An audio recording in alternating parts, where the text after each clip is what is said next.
Last 15 ইয়ার্সে বরিশালে কোনো খেলা হয়নি। আমাদের হোম অ্যান্ড অ্যাওয়ে ভ্যানু দরকার।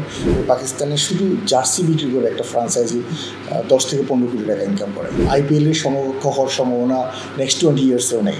ঢাকা গ্ল্যাডিয়েটরস আর কুমিল্লা ভিক্টোরিয়ান্সের পর আপনার এই তৃতীয় অনুভূতিটা কেমন? অবশ্যই অনুভূতি অত্যন্ত ভালো। দেখেন, আমরা লাস্ট 5 ইয়ার্স টিম করতেছিলাম। আমরা কিন্তু একবার এক রানে হেরেছি কুমিল্লার কাছে। It was really terrible for us. So এরপরে যখন তামিম আবার টেক ওভার করে, দেন আমরা কিন্তু পরপর 2বার চ্যাম্পিয়ন হয়েছি এবং আমরা তামিম বলছি ইনশাল্লাহ আমরা will do our level best to be champion. And আমরা কন্টিনিউ 2বার চ্যাম্পিয়ন হয়েছি। Really very happy. অ্যান্ড আমি সবচেয়ে বেশি দিব ক্রেডিট দিব তামিমকে অ্যাজ ওয়েল অ্যাজ আমাদের সাপোর্টারদেরকে। আমরা আপনার মানে ফ্যান যদি দেখেন, আপনি যদি গ্যালারিতে দর্শকের উপস্থিতি দেখেন, it's always 80 to 90% is our supporter. So it's really amazing. উদযাপন করার জন্য আপনারা বরিশালে গেলেন, সেখানে অনেক দর্শক ছিল। তারপর এই যে কি বলে দর্শকদের এত সাড়ায় আপনারা পুরো প্রোগ্রামটা কীভাবে শেষ করতে পারেন?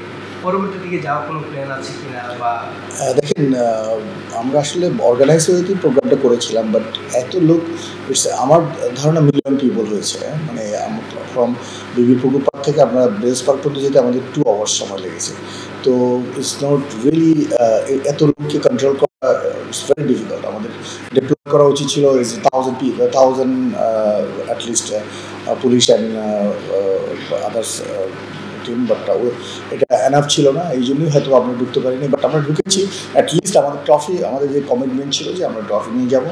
বরিশাল আমরা ট্রফি নিয়ে গেছি, মানুষকে ট্রফি দেখিয়েছি, but we have a plan. এই প্ল্যানটা আমরা করতে পারিনি। এই জন্য আমি বরিশালের কাছে অত্যন্ত ক্ষমা প্রার্থনা করছি।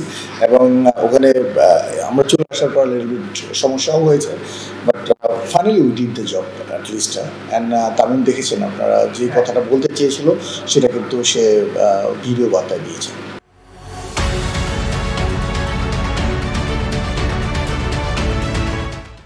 একটা টিম ছাড়া মোটামুটি সব কিছুতে পেমেন্টের প্রবলেম ছিল। এই ইস্যুতে সমাধানে আপনারা কীভাবে? দেখেন, এটা আমাদের তো সমস্যা না, এটা বিসিবি করবে। আর আমি স্পেসিফিক্যালি আমি কোনো দলকে বা কোনো বিপিএলের ফ্রাঞ্চাইজি নিয়ে কথা বলতে যাচ্ছি না। এটা তাদের নিজস্ব থিংস। মানে আমি ইন্টারাপ্ট করতে যাচ্ছি। এখন প্ল্যান আমি চাচ্ছি যে আমরা একটা একাডেমি করি বরিশালে, এবং ফ্রম ইয়াং এজ থেকে স্কুল ক্রিকেট বলেন, দেন আমাদের জেলা লেভেলের খেলাগুলো যেন কন্টিনিউ হয়। লাস্ট 15 ইয়ার্সে বরিশালে কোনো খেলা হয়নি। আপনি দেখেন, বরিশাল থেকে কোনো প্লেয়ার কিন্তু উঠে আসেনি। আপনি তানভীর শুধু উঠে এসেছে, তাও কিন্তু বরিশাল থেকে না, ও ঢাকায় এসে ঢাকায় কোচিং করে তারপরে হয়েছে। তো আমাদের ওই ধরনের প্লেয়ার উঠে আসছে না। সিলেট থেকে কিন্তু ঠিক আসছে, কারণ সিলেটের খেলা হচ্ছে। চিটং থেকে ঠিক উঠছে, চিটং খেলা হচ্ছে। সো আই ফিল আমাদের এই জেলা পর্যায়ের খেলাগুলা আমাদের কন্টিনিউ করা। লভ্যাংশ নিয়ে আমরা অনেক বছর যাবত কথা বলছি। শুধু লভ্যাংশ না, আমি ক্রিকেটকে রিকোয়েস্ট করছি আমাদেরকে একটা ইনফ্রাস্ট্রাকচার দিয়ে দেওয়া। যেমন দেখেন, আমাদের পাকিস্তানে শুধু জার্সি বিক্রি করে একটা ফ্রাঞ্চাইজি 10 থেকে 15 কোটি টাকা ইনকাম করে। তো সেই কপিরাইটগুলো দিয়ে যদি একটা ইনফ্রাস্ট্রাকচার তৈরি করে দেয়, বিভিন্ন জায়গা আছে, বিভিন্ন জায়গা থেকে ইনকাম করার সোর্স অফ ইনকাম আছে। সো বিসিবি যদি সেই ইনফ্রাস্ট্রাকচারটা দিয়ে দেয়, দেন লভ্যাংশ পাবো, ব্রডকাস্ট ফ্যাসিলিটিস পাবো। এবং সবচেয়ে বড় কথা হচ্ছে, আপনাকে প্রোডাকশন কোয়ালিটি ভালো হলে আপনি ইন্টারন্যাশনাল ব্রডকাস্টরা তারা হয়তো আমাদের খেলাগুলো কিনতে রাজি হবে। So then income will be generated. Also আমাদের হোম অ্যান্ড অ্যাওয়ে ভ্যানু দরকার।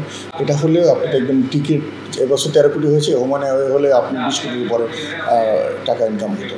হয়তো আপনাকে খরচ একটু বেশি যেত, 2টা কিট লাগতো, বাট ফাইনালি আমরা কিন্তু লুজার হতাম না, ইনকাম হতো। সো আই থিঙ্ক এটা আমাদের সবারই রিকোয়েস্ট। বিপিএলকে যদি আমরা আইপিএল এর পর্যায়ে নিতে চাই, সেক্ষেত্রে কি ধরনের পদক্ষেপগুলো ফ্র্যাঞ্চাইজিগুলো নেওয়া উচিত বা বিসিবি নেওয়া উচিত? দেখেন, এটা আমাদের আইপিএলের সমকক্ষ হওয়ার সম্ভাবনা নেক্সট 20 ইয়ার্সেও নেই। সো এটা নিয়ে চিন্তা করা দরকার না। আপনি পিএসএল এর সমকক্ষ হন, then you will feel that's we are in good position. IPL তো অনেক দূর কি বাদে। আপনি দেখেন তাদের প্রোডাকশন পিএসএল এর প্রোডাকশন কোয়ালিটি দেখেন, আমাদের দেখেন। আমি যখন পুরস্কার দিতে যাই 4 জনকে এক ফ্রেমে দেখাচ্ছে, এটা কোন ধরনের কাকে বলতেছে, কার নাম বলতেছে কেউ বোঝাই যাচ্ছে না। সো এই ধরনের প্রোডাকশন নিয়ে আপনার PSL IPL এর সাথে কথা বললে তুলনা করলে হবে না।